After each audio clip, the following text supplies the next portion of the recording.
Apakah itu ujian statistik bukan parametrik?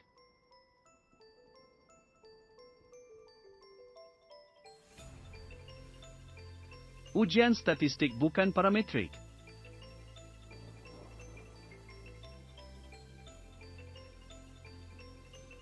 Ujian bukan parametrik tidak membuat banyak andaian tentang data berbanding ujian parametrik. Ia berguna apabila satu atau lebih andaian statistik biasa dilanggar. Walau bagaimanapun, inferens ini tidak tepat seperti ujian parametrik. Nama kami upah buat tesis. Kami menyediakan khidmat menyiapkan tesis untuk PhD, Master, disertasi, projek paper pada harga yang murah. Paling cepat kami boleh siapkan tesis anda dalam masa 3 hari.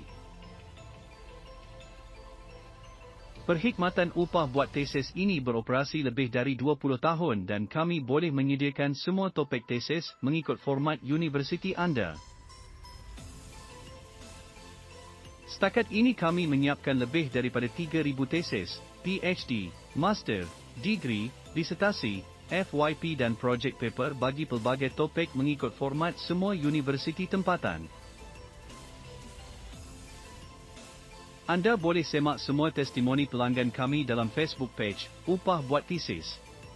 Untuk tempahan sila WhatsApp atau Telegram ke 0102802144, Upah Buat Tesis.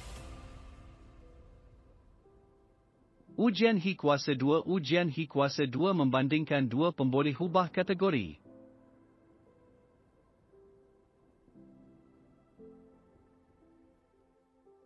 Tambahan pula, mengira nilai statistik Hi Kuasa 2 dan membandingkannya dengan nilai kritikal daripada taburan Hi Kuasa 2 membolehkan anda menilai sama ada kekerapan yang diperhatikan adalah berbeza dengan ketara daripada kekerapan yang dijangkakan. 7 cara penting untuk memilih ujian statistik yang betul.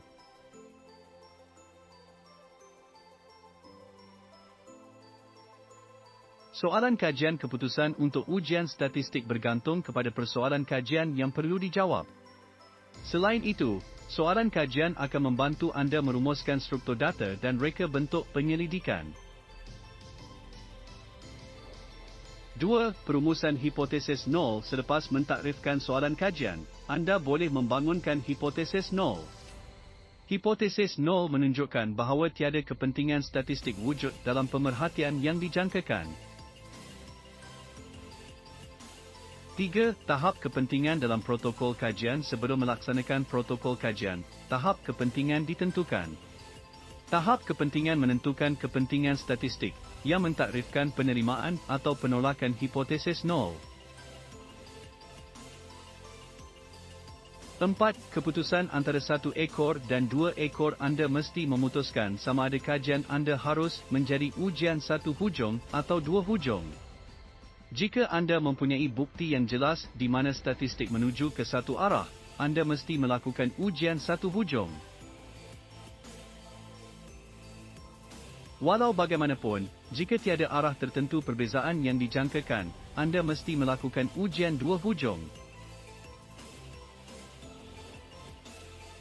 Bilangan pemboleh hubah yang perlu dianalisis. Ujian dan prosedur statistik dibahagikan mengikut bilangan pemboleh hubah yang direka bentuk untuk dianalisis. Oleh itu, semasa memilih ujian, anda mesti mempertimbangkan berapa banyak pemboleh hubah yang ingin anda analisis.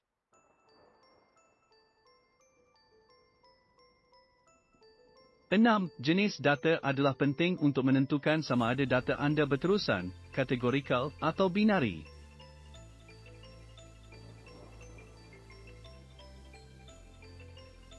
Dalam kes data berterusan, anda juga mesti menyemak sama ada data itu diedarkan secara normal atau condong, untuk mentakrifkan lagi ujian statistik yang perlu dipertimbangkan. 7. Reka bentuk kajian berpasangan dan tidak berpasangan. Reka bentuk berpasangan termasuk kajian perbandingan di mana kedua-dua populasi bermakna dibandingkan apabila kedua-dua sampel bergantung antara satu sama lain. Dalam reka bentuk kajian tidak berpasangan atau bebas, keputusan kedua-dua sampel dikumpulkan dan kemudian dibandingkan.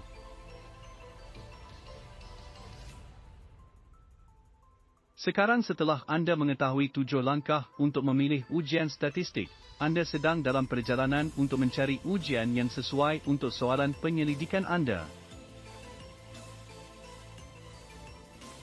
Setiap situasi adalah unik, adalah penting untuk memahami semua pilihan anda dan membuat keputusan termaklum.